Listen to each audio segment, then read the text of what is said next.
If you're a Christian, you probably don't keep kosher or observe the Sabbath on Saturday. But here's the thing. Jesus did. All his disciples did. So when did that change and who decided?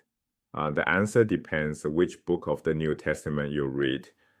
Matthew, Mark, Luke, and Paul give four completely different answers, and they can't all be right. Picture yourself as a Gentile in ancient Corinth. Gentile means non-Jewish. You've heard about this Jewish Messiah named Jesus. Now you face urgent questions. Do you need to follow Jewish law? Get circumcised? Stop eating pork? Observe the Sabbath? These weren't abstract theological debates. They determined whether you could eat dinner with other believers. The New Testament preserves four distinct answers to these questions, each from a different Christian community. Let's examine each position.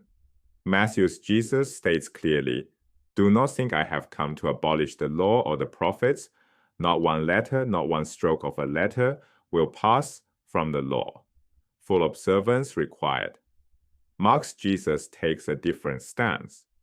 After teaching about purity, Mark adds an editorial comment. Thus he declared all foods clean. The law is modified. These two gospels sit side by side in your Bible, yet they give incompatible answers. Matthew says every letter of the law stands. Mark says Jesus eliminated the dietary laws entirely. Luke Acts presents a supposition. Luke portrays Paul as a law-observant Jew. Paul takes Nazirite vows, a special Jewish religious commitment involving abstaining from wine and not cutting hair. He worships in the Jerusalem temple. He circumcises his companion Timothy. But Gentiles, they're exempt from Jewish law. They only need to follow a few basic rules. Paul's own letters give a false answer. In Galatians, he writes that Gentiles who try to keep the law fall from grace, not just exempt, forbidden. Luke shows a consistent pattern. Throughout Acts, Paul arrives in a new city. He goes to the synagogue first. He preaches to Jews.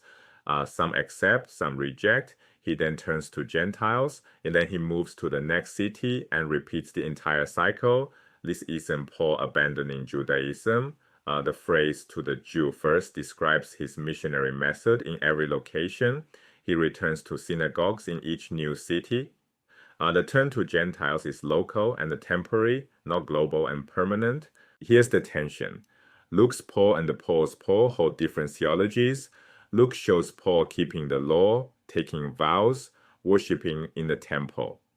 Paul's own letters warn Gentiles that keeping the law means spiritual danger.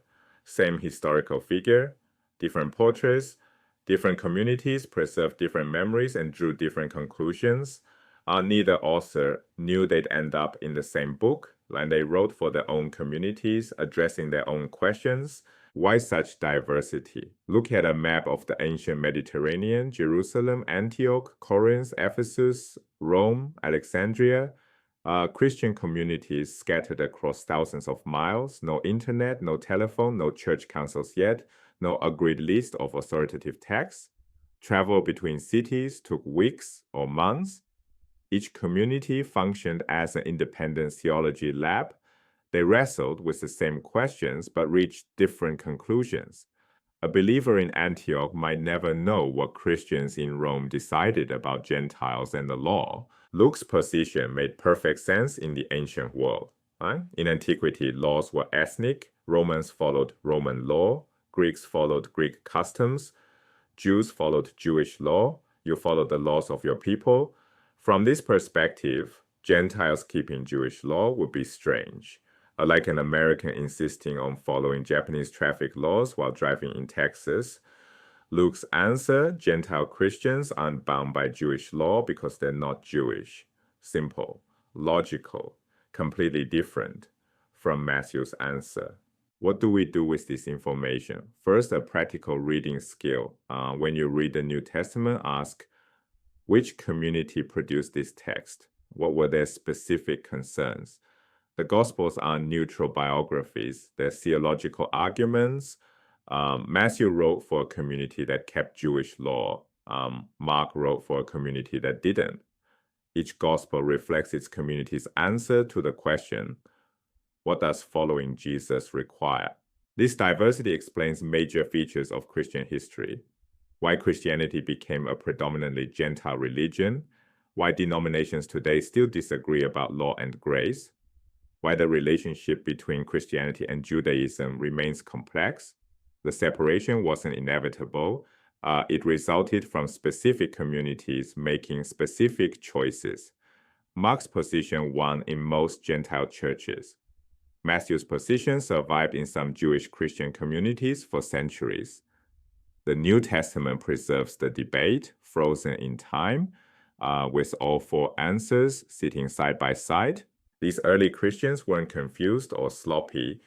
They were doing serious theological work with limited information. The diversity is a feature, not a bug. Right? It shows real people wrestling with profound questions.